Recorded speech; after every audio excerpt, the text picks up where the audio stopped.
शिक्षकों की नियुक्ति परीक्षा समाप्त। 2 चरणों में आएगा रिजल्ट। सितंबर महीने के अंत तक आ जाएगा रिजल्ट। स्टेशन से लेकर बाजारों तक में दिखी परीक्षार्थियों की भारी भीड़। बोले तेजस्वी, इतनी बड़ी भर्ती परीक्षा अब तक और कहीं नहीं दिखी। बीपीएससी की ओर से 1,70,000 शिक्षकों की नियुक्ति परीक्षा शनिवार को समाप्त हो गई।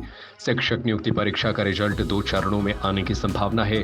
पहले चरण का रिजल्ट 20 से 25 सितंबर के बीच आएगा।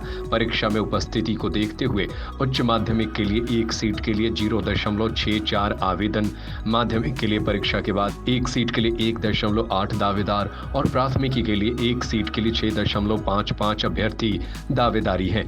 3 दिनों तक चलने वाली परीक्षा में सबसे कम परीक्षार्थी उच्च माध्यमिक परीक्षा के लिए रहे। इसमें 57,602 पदों के लिए 39,680 अभ्यर्थियों को शामिल होना था, लेकिन परीक्षा के दौरान उपस्थिति 93 रही, यानी करीब 36,902 परीक्षार्थी उपस्थिति हुए।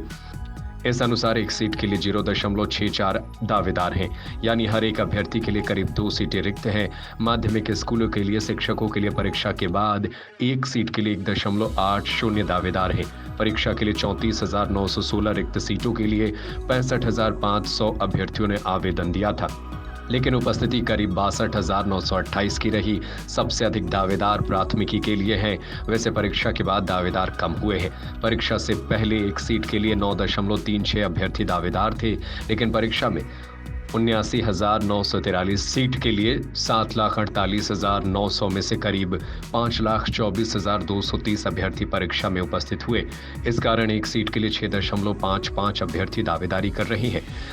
बीपीएससी के शिक्षक भर्ती परीक्षा 23 से 26 अगस्त के बीच राज्य के 38 जिलों के 876 केंद्रों पर आयोजित की गई।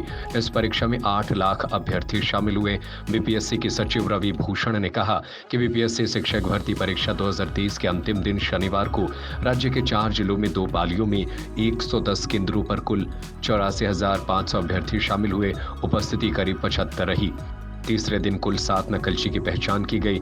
इसमें 6 की पुष्टि हुई और 7वें की जांच चल रही है। बीपीएससी के अध्यक्ष अतुल प्रसाद ने कहा कि डीएलएड और बीएड डिग्रीधारी प्राथमिक शिक्षकों का मेरिट लिस्ट एक साथ ही बनेगा, लेकिन डीएलएड डिग्रीधारियों का रिजल्ट 20 से 25 सितंबर के बीच आएगा। इसी प्रथम चरण में माध्यमिक और उच्च माध्यमिक शिक्षकों का रिजल्ट भी आएगा। इसी के साथ सफल अभ्यर्थियों के दस्तावेजों का सत्यापन भी शुरू हो जाएगा। बीएड डिग्रीधारियों का रिजल्ट तब तक नहीं आएगा जब तक उनकी पात्रता संबंधी स्थिति पूरी तरह स्पष्ट नहीं हो जाती।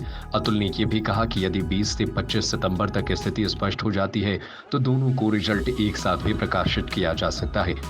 बीपीएससी के सचिव रवि भूषण ने कहा कि परीक्षा के दौरान 3 स्तर की सुरक्षा प्रणालियां लागू की गई। परीक्षा के दौरान केंद्र, जिला स्तर और बीपीएससी कमांड कंट्रोल सेंटर पर लाइव सीसीटीवी निगरानी से की गई। इसके अलावा दूसरे के बदले परीक्षा देने से रोकने के लिए 2 चरणों में बायोमेट्रिक जांच भी की गई, जहां एडमिट कार्ड और ओएमआर शीट को उम्मीदवारों की उंगलियों के निशान और चेहरे की पहचान के साथ डिजिटल रूप से शामिल किया गया था। इसके साथ ही आर्टिफिशियल इंटेलिजेंस और हर सेंटर पर फेशियल रिकॉग्निशन टेक्नोलॉजी से जांच की गई।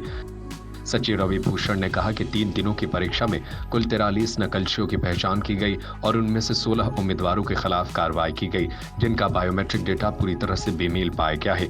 उच्च सुरक्षा मानकों और तकनीकी उन्नति के साथ व्यावसायिक परीक्षा के आयोजन में सफलता प्राप्त की जा सकती है। आने वाले समय में भी बीपीएससी ऐसे सुरक्षा के साथ सभी परीक्षाएं लेगा। ये प्राथमिकताओं में शामिल रहेगा। बीपीएससी की ओर से ली गई शिक्षक नियुक्ति परीक्षा शनिवार को समाप्त हो गई।